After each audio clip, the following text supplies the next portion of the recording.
ሰላማዊ አማራጭን የሚቀበል ለሰላማዊ አማራጭ መልስ የሚሰጥ አካል ግን ከሌለ ንብረታችን ነውና ሐቃችን ነውና በማንኛውም አማራጭ ለማምጣት እንገደዳለን። ምንድነው እዚህ ጋር ነው አጥያትነቱ? በርግጥ መንግስት ስልታዊ ነገር እየሄደ ነው። በዚህ ሶፍት ፓወር፣ በዚህ ደግሞ ሰይፍ፣ በዚህ ሰይፍ አለ፣ በዚህ ደግሞ ዘንባባ አለ፣ የሰላም አማራጭ አለ እና ይሄን የሄደበት መንገድ ዝንፍ ብሏል ወደኋላ።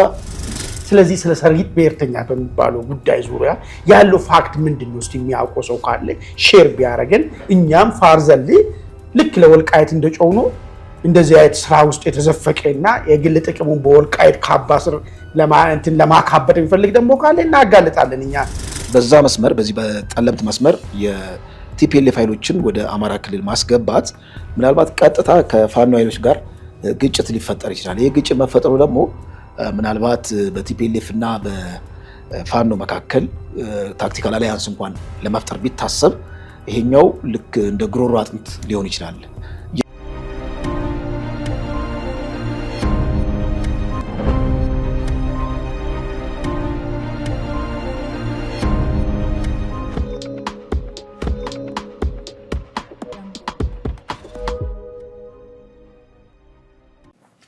ሰላም ጤና ይስጥልኝ ውድ ተመልካቾቻችን፣ የዕለታዊ ዝግጅታችን ተጀምሯል።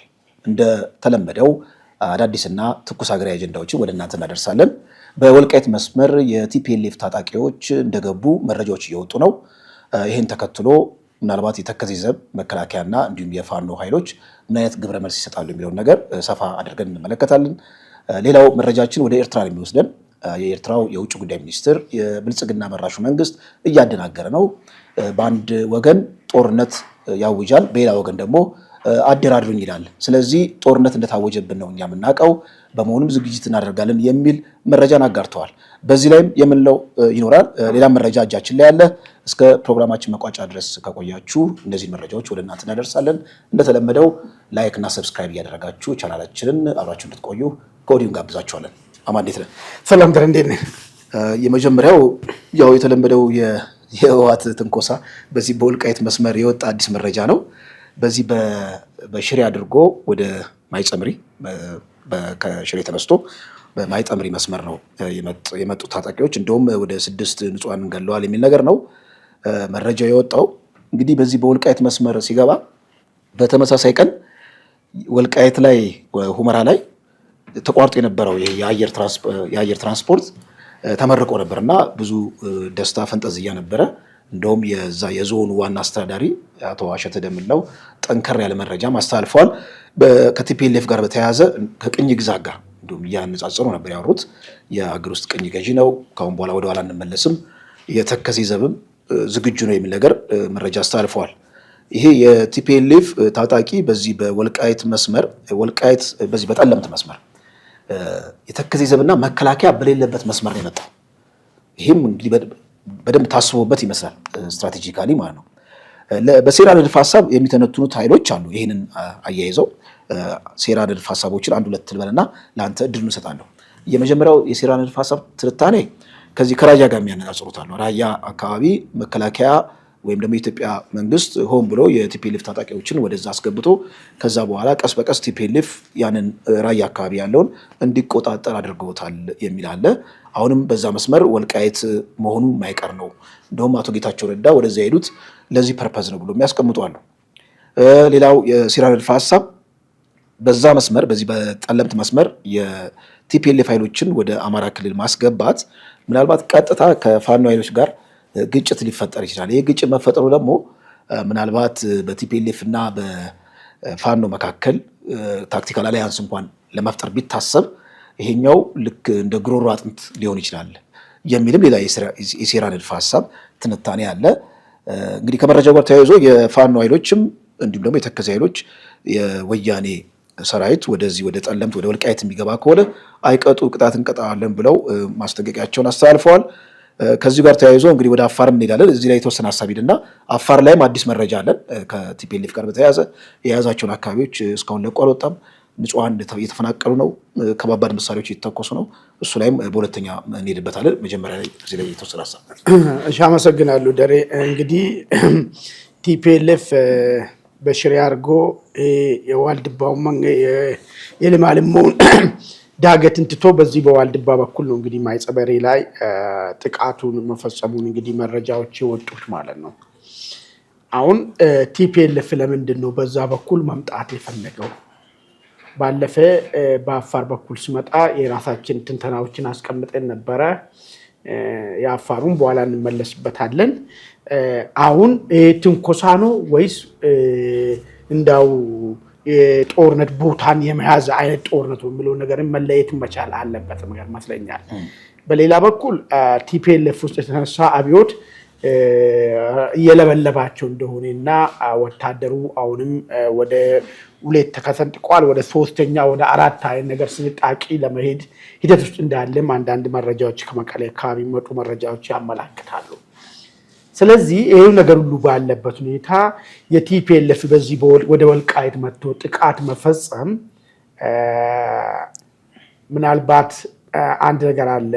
ከፋኖ ጋራ ስትራቴጂክ አላይንስ እናረጋለን፣ ችግር የለም፣ እነሱም የሉና አደጋ ገጥሟቸው ነው የሚንቀሳቀሱ፣ ስለዚህ እኛም የሉና አደጋ ገጥሞ እንድንቀሳቀስ ነው፣ ችግር የለም የሚል ሀሳብ ያቀረቡትም የፋኖ አመራሮች አሉ። ይሄ ባለበት ሁኔታ በቀጥታ ቲፒኤልኤፍ በወልቃይት ላይ ጥቃት እየወሰደ በምን ሂሳብ ነው ከፋኖ ጋራ አብሮ መቀጠል የሚችሉት? ፋኖስ በምን ሂሳብ ነው ይህንን የቲፒኤልኤፍን ጥቃት እንዳላየ አይቶ እንደ ወዳጅ ቲፒኤልኤፍን ሲቆጥር ከህዝቡ ዘንድ ምን አይነት ግብረ መልስ ነው መጣበት? ይሄ ፖለቲካውን ሊያበላሽበት ነው በዚህ በኩል የመጣ ወይስ ምን ካልኩሌት አድርጎ ነው የሚለው ነገር በደንብ መታየት ያለበት ነገር ይመስለኛል። እንግዲህ እንደዚህ ስናይ ምንድነው እኔም በሚገባኝ ልክ ውስጣዊ ችግራቸውን ትንሽ ለማስተንፈስ ብሎ ያደረጉ ነገር ይመስለኛል። ይሄ በተለይ መከፋፈላቸውን እየተከፋፈሉ ያለውን ነገር በተለይ ጦሩ አካባቢ እንትን እያለ ስለመጣ አንድ ሁሉም የሚግባቡበት ነጥብ ግዛታችን ተይዞ ነው ያለው፣ በአማራ ታጣቂዎች ይህን ግዛት ማስመለስ ነው ያለብን፣ ተፈናቃዮችን ወደ ቀያቸው መለስ አለብን የሚለው ጉዳይ ላይ ቲፒኤፍን በለው ቲዲኤፍን በለው አሁን ደግሞ ከቲዲኤፍ ወደ 2 ወደ 3 የተሰነጠቁ ያሉ ፖለቲከኞችን በለው ሲቪል ፖለቲከኛም የህወሓትም ንክኪም ያለው አይ ከህወሓት ውጭ ያለው የሚለውም ኃይል ይህንን ይስማማበታል ጉዳይ ላይ። ስለዚህ እቺናውን በዚህ በኩል በጠለምት በኩል ሙከራ ማድረጋቸው ውጤት ለማምጣት ወይ ገፍቶ ሄዶ እንዳሉት ወልቃይትን ለመቆጣጠር ታስቦ ነው ወይስ ውስጣዊ ችግራቸውን ለማስተንፈስና ወደ ውጫዊ ሊያደርጉ አስቦ ነው የሚለውን ነገር አንድ እሱ በዛ መንገድ የሚታይ ይመስለኛል። ሁለተኛ ነገር እንግዲህ ከሰሜን ኢዝ ላይ ጥቃት ከተፈጸመ በኋላ ተቋርጦ የነበረው የሁመራ አዲስ አበባ የበረራ አሁን ሄዳር 10 ላይ ጀምሯል። ይሄ መጀመሩ ቲፒኤልኤፍ ጋር ላለው ነገር አንድ ሌላ ሽብልቅ ነው የሚሆን ያለው ነገር ማለት ትልቅ አንድምታ አለው። ምን አይነት ሽብልቅ ነው የሚሆነው? እናንተ እዚህ ቁጭ ብላችሁ እንከላከላለን እያላችሁ ነገሮች እየጸኑ እየሄዱ ነው። ይሄው በረራውን እንግዲህ በሰሜን ጎንደር ምናምን ሁመራ የተባለ ኦፊሻሊ ነው በቃ ሪኮግናይዝ ተደርጎ ይሄን ተቀብሎ በዚህ ነው በረራ ካፕቴኑም እንትን እያደረገ ያብራራ የሚሄደው በዚህ ሁኔታ ነው። በዚህ ጫማ ከፍታ ላይ ነው ያለው፣ ወደዚህ ነገር እየሄድ ነው እያለ ነው። ይሄው ቀስ በቀስ እየሰመጥን ነው። እናንተ ዝም ብላችሁ ነው እዚህ የሚጮውት፣ እናስመልሳለን እንዲናረጋለን የምትሉ ምንም ማድረግ አትችሉም። በጀት ለቀቃል ተባለ ጭራሻውን አየር መንገዱን በረራውን ጀምሯል። ኤቭሪቲንጉ ሲስተሙ እየተለወጠ ነው ያለው። ትግራይ ከምለው ወደ አማራ ወደሚለው ነገር የሚል ነገር ስላለ እቺኛውን ደስታ እንዳጣጥሙና በዚህ በኩል ያለው ደስታ በዛ በኩል ችግር ይፈጥራል፣ ሁከት ይፈጥራል። አሁን አይተህ ከሆነ ፕሌኑ እዛ ላንድ ሲያደርግ መቀሌ አካባቢ ያለው ፖለቲከኛዎች አካባቢ በየካምፑ ያለው ሰራዊት አካባቢ ለምን እንትኑን ፖለቲካውን አሁን ማጠንጠኛው የሚያደርግበትና መዳኛ እያደረገ ያለው የቲዲኤፍ የሚባለው አይደል ግዛት አንድነት የሚለውን ነገር ነው ማዳኛ እያደረገ ያለው። ኦክሲጅን እሱን እያጠረው እየሄደ ነው ኦክሲጅኑ ማለት ነው። በረራው ሲመጣ በጀቱ ለቀቃል ተብሎ ኦፊሻሊ ሲነገር እንደሚለቀቅ በእርግጠኛ ሲኮን፣ ስለዚህ እቺን ለማስቀየስ መታ አንድ 5 ሰዎችን መተን ትሄዳለህ ማለት ነው። ከዛ አንተ ይሄን ትልቁን እንትን በዚህ ተቀለብሳለህ ይሄር ነው ቀለብሳለን የሚለውን ነገር ለማስቀመጥ ከሱ አንፃር ይመስለኛል። እውነትን ነው ሳይድ ባይ ሳይድ ለማስኬድ ለማጠልሸት ኢሜጁ እንዳለ እንግዲህ በረራ ተጀመረ ማለት ኦልሞስት የሆነ የታወጀ ነው የሚመስለው። ያ አካባቢ ከዚህ ቀደም የነበረው ግዛት አንድነት እነሱ ግዛት አንድነት የሚሉት እንግዲህ የአማራ ክልል አካል የጎንደር አካል ወይም ደግሞ በአሁኑ የአማራ ክልል አካል መሆን የሚችልበት አማራጭ እየሰፋ መሄዱ ታውቋቸዋል። የነ በጀት ጉዳይ በጣም ቀላል ነው። ከዛ በኋላ እንደዚህ አየር ተፈቅዶ ሌሎች ነገሮች ተፈቅደው እንደውም አቶ አሻተ ደምለው በእንደዚህ አይነት ክብረ በዓል ላይ የሚያስተላልፏቸው እንትኖች መልእክቶች ጠንከር ያሉ ናቸው። የወልቃይት ጠገዴ ህዝብን ቁስል ያለፉትን 30 ዓመታት ቁስል በደንብ እሱን በሚያክም መንገድ በጣም ጠንከር ያለ መረጃ ያስተላልፉ አያቸዋለሁ። ከዚህ ጋር ተያይዞ እንደው ለመደራደርም አስቦ ማለት የመደራደር አቅሙንም ለማሳደግም አስቦ ሊሆን ይችላል። ምክንያቱም ወደዚህ ወደ አፋርም ይወስደናል። አፋር ላይም እንግዲህ ምንም አዲስ ነገር የለም፣ እኛ ዘግበነዋል ከዚህ ቀደም። አሁን ደግሞ ኢትዮጵያ ኢንሳይደር የአካባቢውን አስተዳዳሪ እሳቸውን ዋቢ አድርጎ የዘገበው በጣም አስገራሚ ዘገባ አለ። ቶንሳ ቀበሌ ወደ ትግራይና ወደ አፋር ክልል ለሁለት ተከፍሏል። ግማሹን የቲፒኤልኤፍ ኃይሎች ያስተዳድሩታል፣ ይሄኛውን ደግሞ የአፋር ክልል ነው። የተፈናቀሉት 18000 ሰዎች ራሱ ስቲል እርዳታ እያገኙ አይደለም። ቲፒኤልኤፍ የተቆጣጠራቸው አካባቢዎችን ለቆ አልወጣም። ከባባድ መሳሪያዎችን እየጣለ ነው ጭራሽ። እንደውም ከሚዲያ ብዙ ገለል ብሏል። ሚዲያውም ትኩረት ሲሰጡ አይደለም። ይሄኛው ሚዲያ ብቻ ነው በእንደዚህ አይነት መልኩ ሲዘግብ ያየ ነው። በእርግጥ ቲፒኤልኤፍ ከዛ አካባቢ አለመውጣቱ በጣም አስገራሚ ነው። አሁን ደግሞ በዚህ በጠለምት መስመር የተወሰኑ አካባቢዎች ይዞ ለመደራደር ከመንግስት ጋር ያለውን የመደራደር አቅም ለማሳደግ ከፍ ለማድረግ መንግስት ላይ ያለውን ጫና ለማሳደግም ፈልጎ ሊሆን ይችላል። የአፋሩ ምናልባት እንግዲህ በጣም ተሸፋፍኗል፣ በደንብ አልታየም። ከ2 ቀን ከ3 ቀን ዘገባ በኋላ በደንብ እየተዘገበ አይደለም እና ቲፒኤልኤፍ እዛ መኖሩ ራሱ በጣም የሚደንቅ ነው። መቼ እንደሚለቅም አይታወቅም። ለምን እንደያዘም አንተ ያስቀመጥከው ሀሳብ በደንብ የሚያስኬድ ነገር ነው። ማለት ውስጣቸው መከፋፈል ከጊዜ ወደ ጊዜ እያደገ ነው። 2 አርሚዎች አርሚ 10 እና አርሚ 15 መሰለኝ ከ2 ቀን በፊት አንፈልግም ከቲፒኤልኤፍ ጋር ያለን ጥምረት ትተናል፣ ካሁን በኋላ የቲፒኤልኤፍ የሚከተለው መስመር ጸረ ትግራይ ነው ብለው ራሳቸውን ከቲፒኤልኤፍ የነጠሉበት ሁኔታ አለ። እንግዲህ ያለችውንም ትንሽዬም ኩርማን የምትሆነውንም ኃይሉን አሰባስበው ለዚህ ለትንኮሳ ዓላማ እየተጠቀምባት እንደሆነ ያሳያል። ከአፋር አለመልቀቁ ግን ትንሽ አስገራሚ ነው። በጣም የሚያስገርም ነው። የምትለው ነገር ከሌለ ወደ እንቀጥለው ሜዳ ጥሩ። 2 ነገር ልበል። አንደኛው ምናልባት የበረራው መጀመሩን ተከትሎ እንግዲህ እኛ ብዙ ለውጡም ከመምጣቱ በፊት ጀምሮ አጋጣሚዎች ፈቅዶልን የወልቃይት ህዝብ ያየውን መከራ ስቃይን በመገንዘብ ይሄ ህዝብ ከዛ ህዝብ ባንወለድም ይሄ ግን በአንድ ህዝብ ላይ መፈጸም የሌለበት በደል ነው የተፈጸመው ነገር የግድ። ስለዚህ ህዝብ ለመጮው ደግሞ የህዝቡ ተወላጅ መሆን የማይጠበቅብን በሚል ሁኔታ ስለ ፍትህ በዚህ ህዝብ ላይ የተፈጸሙ ነገሮችን ስንጮህ ኖረናል። እንግዲህ አሁን የተደረገው ነገር ጥሩ ነገር ነው፣ ይበል የሚያስብል ነገር ነው። በዚሁ መጠናከር አለበት። ነገር ግን በሌላ በኩል ደግሞ አንድ የሚነሳ የሚጮው ደግሞ ነገር አለ። የሰሊጥ ብሔርተኛ ምናምን የሚባለው ነገር ማለት ነው። የህዝቡ በደል ብቻ ሳይሆን እኛን የሚተቹ ሰዎች የህዝቡ ጥያቄ ሳይሆን ሰሊጥ ብሔርተኛ በዚህ መተዳደሪያ ያደረጉ ሰዎች አሉ፣ የነሱ ጥቅም ነው የተከበረ ያለው የሚል ደግሞ የሚያነሱ ነገር አለ። እኔ እንዳው በግሌ በዚህ አጋጣሚ ለአድማጭ ተመልካቾቻችንም ስለዚህ ስለ ሰሊጥ ብሔርተኛ በሚባለው ጉዳይ ዙሪያ ያለው ፋክት ምንድን ነው እስቲ የሚያውቀው ሰው ካለ ሼር ቢያደርገን፣ እኛም ፋርዘል ልክ ለወልቃይት እንደጮው ነው እንደዚህ አይነት ስራ ውስጥ የተዘፈቀና የግል ጥቅሙን በወልቃይት ካባ ስር ለማካበት የሚፈልግ ደግሞ ካለ እናጋልጣለን። እኛ ድሮም ስለ ጀስቲስ ነው በዚህ ሂደት ውስጥ እንዲገባ ያደረገን፣ ስለ እውነት ነው። አንድ ማህበረሰብ ላይ እንደዚህ አይነት ስቃይ ሲፈጸም የግድ የዛ ማህበረሰብ ተወላጅ መሆን አይጠበቅብም፣ ሰው መሆን በቂ ነው። ስለዚህ እውነት መከራከር ማለት ነው። ይህን ተደብቆ የሆነ የሚሰራ ሴራ ደግሞ እውነት ካለ እሱንም ለማጋለጥ ወደኋላ የምንልበት ነገር የለም። በዚሁ አጋጣሚ መረጃ ያላቸው ሰዎች መረጃዎችን ቢሰጡን ጠቃሚ ነው የሚለውን ነገር ለመጨመር ነው። አፋርን በተመለከተ እኔ አሁን አንድ ያልገባኝ ነገር ማለት ነው፣ ወይ ምናልባት ምንድን ነው ብዬ ግልጽ ያላለልኝ ነገር፣ ቲፒኤልኤፍ ወራ መጣ፣ ጥቃት ፈጸመ፣ ከክልል ውጭ ሌላ ክልል ገብቶ ነው ይህን ጥቃት ፈጸመ። ያ ክልል እንግዲህ እስከዛሬ ክሌም ሲያደርግም ሰምተን አናውቅም። ይሄ ቦታ የአፋር ክልል ላይ አፋር ክልል ጋር ይሄ ቦታ ይገባኛል የሚል እንደ አማራ ክልል እንኳን የሚጠይቀው ጥያቄም ሰምተን አናውቅም። መጥቶ ይዟል በወረራ ማለት ነው፣ ተወሰነ ቀበሌዎች ማለት ነው። ከዛ እንግዲህ መንግስትም የድሮን ጥቃት ወስዶበታል። የዛ ቲፒኤልኤፍ ያን ቦታ ለቆ እንዳይወጣ ማድረግ የመንግስቱ የመጀመሪያ ፕራይመሪ የፌዴራል መንግስቱ ለምንድን ነው ዝም መባል ተፈለገው ነገር ያልገባኝ ነገር ስለሆነ ነው። ምን ለምንድን ነው ወደ ቦታው መመታት ነበረበት፣ ማስታገስ ነበር፣ አስታግሶታል። ካስታገሰን በኋላ ቀጣይ ሌላ ችግር እንዳይፈጠር ወደ ቦታው እንዲመለስ ፍቃደኛው ነው። የማይመለስ ከሆነ በግዴታ ማስመለስ ግዴታው ነው ያለበት ፌዴራል መንግስት። ለምንድነው ይሄ ነገር በችለተኝነት የታየበት? ምክንያቱም እሱ ግልጽ አይደለም ነገር ምለው ነገር። እሺ አመሰግናለሁ አማን።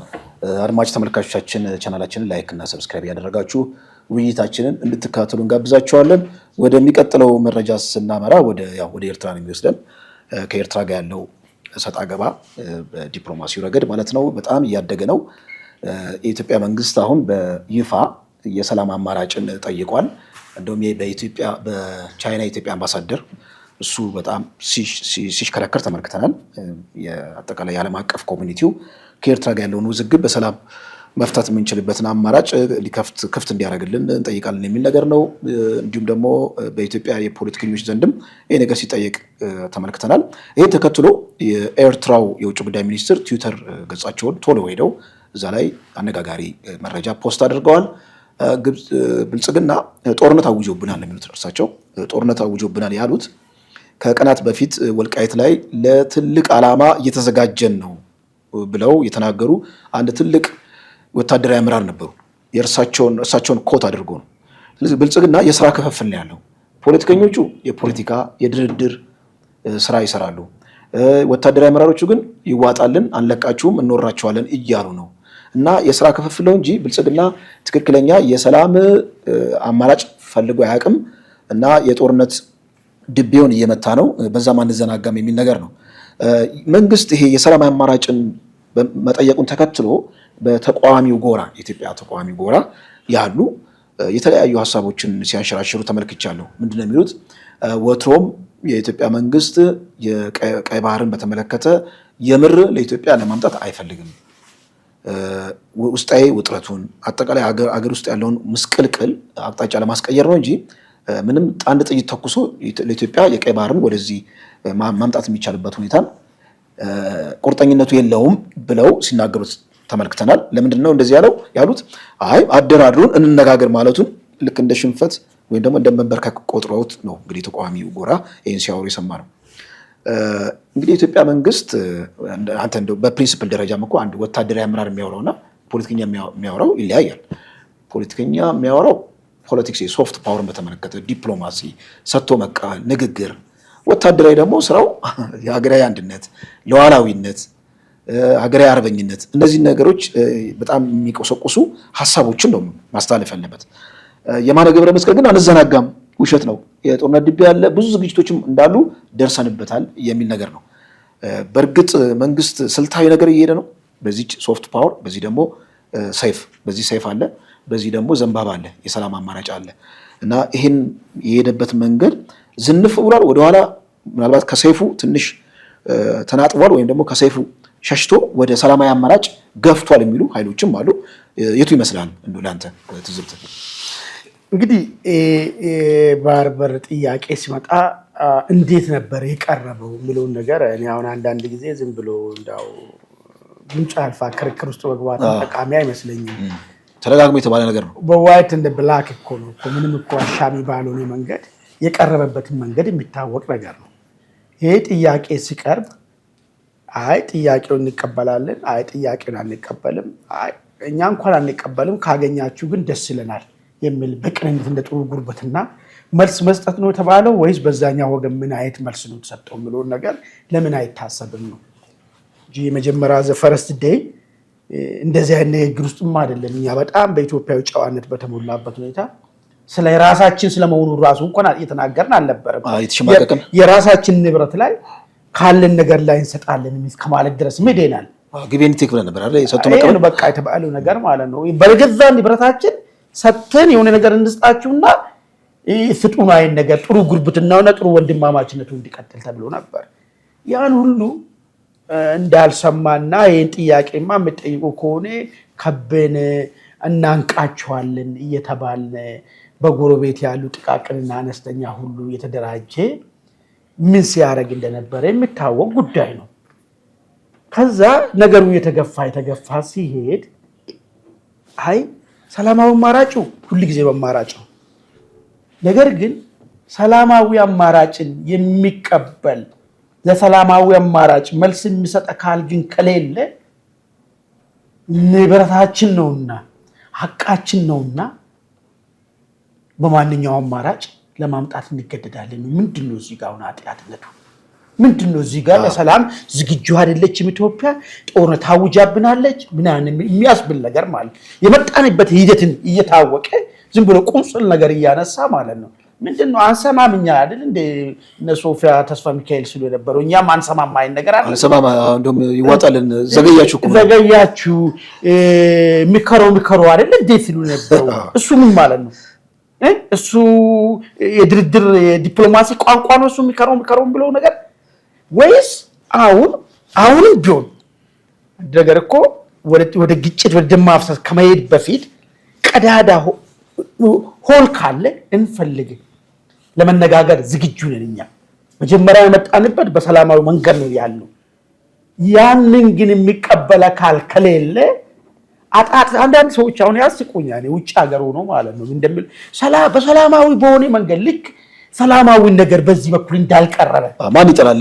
ሰላም ያኮ ኮስት የለውም ማን ይጠላል ለዛም አልኩ እኮ በእኛ ንብረት እንሰጣቸዋለን ሌላ ያለ እኮ ነው እኮ ገብቷል ልክ ይሄ እንዳልቀረበ ሆኖ በሰላማዊ አማራጭ ነው በሰላማዊ ነው ይላል ምንድነው በዛኛው በኩል ያለው ለሰላም ያለው መልስ ምንድነው ብሎ ነገር ይሄ ሆን ተብሎ ማለት ነው ቅርቃር ውስጥ ሰውን ለመክተት ማለት ነው እኔ በዚህ ጉዳይ ላይ የጸና አቋም ነኝ ያለኝ ይሄ አገሬ ነው ሂደቱን የመጣበትን መንገድ አይቼዋለሁ እንደሚገነዘብ ሰው አይሳየው ነበር የሰላማዊ አማራጩ መጥቷል ለሰላማዊ አማራጭ ግን የተሰጠ መልስ ግን ምን አባታችሁ ታመጣላችሁ ሰራላችኋለን ነበር ይሄ ከተባለ በኋላ ኦኬ ይሄንማ ካላችሁ በሰላማዊ መንገድ ማን ደማመጥ ከሆነ በማንኛውም መንገድ እናስመልሳለን ካል በኋላ እቺን ቃል ብቻ ይታወራል ዛሬም ቢሆን እኮ ሳምንትም ለሳምንትም 3 ሳምንትም አንድ ወርም ችግር ውስጥ ከመግባታችን በፊት ለመነጋገር ፍቃደኛውን ያካል ካለ እሱን ነው ምን መርጦ ያቀረብንም ያለ ነው ማለት ነው ምናልባት የቤጂንግ የአሜሪካ የኢትዮጵያ አምባሳደሩም ያቀረቡትም እሱ ነገር ነው እንደው ቻይና መሆኑ ራሱ አንድም ታይኖርም ከዚህ ቀደም እናንተም ትንሽ ተከራክረንበታል ይሄን ጉዳይ ቻይናና ሩሲያ በኢትዮጵያም አይን በኤርትራም አይን እንደ ገለልተኛ ይቆጠራሉና የማደራደሩን ስራ ቢሰሩ የተሻለ የሚል ነገር አለ ነገር ግን ኢሳያስ ስልጣን ላይ ያሉ በሰላም አማራጭ በተአምር ኢትዮጵያ የቀይ ባህር አታገኝም የሚል የትልልቅ ያንጋፋ ዲፕሎማቶች ድምጽ እየተሰማ ነው ይሄ ደግሞ ሀቅ ነው አይ ቲንክ ያደባባይ ቅርጽ ቻይና ጥሩ ኢትዮጵያ ወዳጅ ነች ኢትዮጵያ ማለት በአፍሪካ ውስጥ ትልቅ ሀገር ነው ተጽዕኖ ፈጣሪ ሀገር ነው ከዚህ ሀገር ጋር ጥሩ ግንኙነት ቢኖራቸው መልካም ፍላጎት አለ ቻይና ይሄ ማለት ግን ቻይና ይሄ ጦርነት ቢነሳ ምንድነው ያላት ብሔራዊ ጥቅም የሚለው መዘንጋት አስፈላጊ አይመስለኝም እሷም እኮ ወደ ቀይ ባህር መምጣት እኮ ትፈልጋለች እኮ ይሄንን አቺቭ ማድረግ ትፈልጋለች ራሺያም ይሄን አቺቭ ማድረግ ትፈልጋለች ራሺያ ዝም ብላ አይደለም ፈጥኖ ደራሹን እየመገበች እያስታጠቀች ያለችበት ማለት እስከ ዋግነር የሚባሉ አለ እሱ ስክልኮስ ከማዋጋት ድረስ የደረሱበት ምክንያታቸው ከፈጥኖ ደራሹ ትልቅ ነገር ኤክስፔክትድ ወይ ደግሞ ፈጥኖ ደራሹ የያዘው መንገድ ለሱዳን ይበጃል ከሚል ፖይንት ብቻ አይደለም እንደምን ወደ ቀይ ባህር እንመጣለን የሚል ነገር ሐሳብ ስላለ ነው እነዚህ ሰዎች ራሱ ጄኑን ሆኖ ያደራድሩናል ወይ ምን እንደ አንድ እንትን ጥያቄም አለኝ ልምድም አላቸው ወይ ከዚህ ቀደም ተሞክሮም አላቸው ወይ አክቹአሊ የምዕራባውያኖቹ ያው እነሱ ሴረኛ ናቸው ምንም ከነሱም ጀርባ ብዙ ሴራ አለ ነገር ግን እነዚህም ኃይሎች በእርግጥ ቻይናና ሩሲያ እንዳልከው በገለልተኝነት ጉዳዩን ሃንድል ያደርጉታል የሚለው ነገር እሱ ራሱ መሞገት አለበት እንደ መውጫ ያለን እንግዲህ የሀገር ውስጥ ጉዳይ ፕሮፌሰር መራራ ቢቢሲ ላይ ቀርበው የተናገሩት አለ የኢትዮጵያ ወደ የፖለቲካ ጫካ ፖለቲካው ወደ ጫካ እየሄደ ነው የሚል ነገር ነው። ከዚህ ቀደም የአማራና የኦሮሚያ ክልል ሰላማዊ የሆኑ አካባቢዎች በሙሉ በታጣቂዎች በነፍጥ አንግበው በሚታገሉ ኃይሎች እንዳለ ተይዘዋል ወይም ተወሯል ወይም ደግሞ ከመንግስት ጋር ግጭት ውስጥ ገብተዋል የሚል ነገር ነው። አሁን ያለንበትን ሁናቴ በጣም እጅግ አስፈሪና ኢትዮጵያ አጣብቂኝ ውስጥ ገብታለች ብለው ተናግረዋል ፕሮፌሰር መራራ እንግዲህ የእርሳቸውን ሀሳብ ተንተርሰን እንደው አንዳንድ ሀሳብ ለመሰንዘር ያህል ያው ኢትዮጵያ ውስጥ ያለው የፖለቲካ ድባብ እንደምታውቀው የግጭት ማዕበል ልክ የለውጥ መንግስት ከመጣ በኋላ ያው ትግራይ ላይ ግጭት ነበረ። አሁን አማራ ክልል፣ ኦሮሚያ ክልል ኦልሞስት በግጭት ማዕበል እየተናጠች ነው ሀገሪቷ። ሰላማዊ የሆነ ሁናቴ እየታየ አይደለም። ይሄ ነገር በሁለት ዘርፍ ብንመለከተው የታሰበው ለውጥ በትክክል ኢምፕሊመንት ማድረግ ተስኖ ነው ወይ ማለት ለውጥ ሲባል ተቋማዊ ለውጥ አለ ወይም ደግሞ የግለሰብ ጥንካሬ ላይ የተንጠላጠለ ለውጥ አለ። ተቋማዊ ለውጥ እነ ምርጫ ቦርድ ምናልባት እኛ በጣም እንትን ብለንባቸው ነበረ፣ ተስፋ ጥለንባቸው ነበረ። እነ ምርጫ ቦርድም እንግዲህ አመራሮቹ ከዛ ላይ ሲነሱ ያላቸው ጥንካሬ ጥያቄ ምልክት ውስጥ ገብተዋል። የሰብአዊ መብት ኮሚሽን፣ የሚዲያ ነፃነት ነበረ። ኦልሞስት ለውጥ አካባቢ ትንሽ ነፃነት ነበረ። አሁን ስትመለከተው ልክ እንደ በፊቱ የመንግስት ልሳን ሆነው ተቀምጠዋል እና ምህዳሩ ከሞላ ጎደል በመዘጋቱ የተነሳ የአመፃን መንገድ የሚከተሉ ኃይሎች እየተበራከቱ ነው ተብሎ ይተነትናል ወይም ደግሞ ይታያል። የፕሮፌሰር መራራ ሀሳብ እንዴት ተመለከትከው? እንግዲህ እሳቸው ዝርዝር ነገሮችን አንስቶ ሊሆኑ ይችላሉ። አንዱን ለውይይት የሚሆነው ፖለቲካው ወደ ጫካ ነው የሄደው የሚል ሀሳብ እንግዲህ አንስተዋል። ለምንድን ነው ፖለቲካው ወደ ጫካ ሄደው ብሎ ነገር መታየት ያለበት ነገር ይመስለኛል። እንደው መላምታዊ ብናስቀምጠው መጀመሪያ ሊሆን የሚችለው አሁን ስልጣን ላይ ያለው መንግስት ወይ ብልጽግና መንግስት ለሰላማዊ ትግል ፍቃደኛ ያልሆነ ሰላማዊ ትግልን ማካሄድ የማይቻልበት ደረጃ ላይ ስለደረሰ ጫካ ሄደ ወይ አንድ ጥያቄን ማንሳት እንችላለን።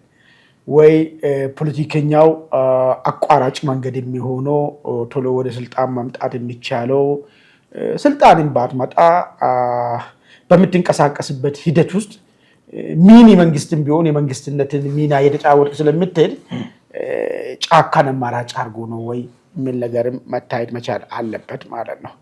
በሶስተኛ አማራጭ ግን የሚሆነው ፖለቲከኞቹ ልምድ ያላቸው፣ ታማኝነት ያላቸው፣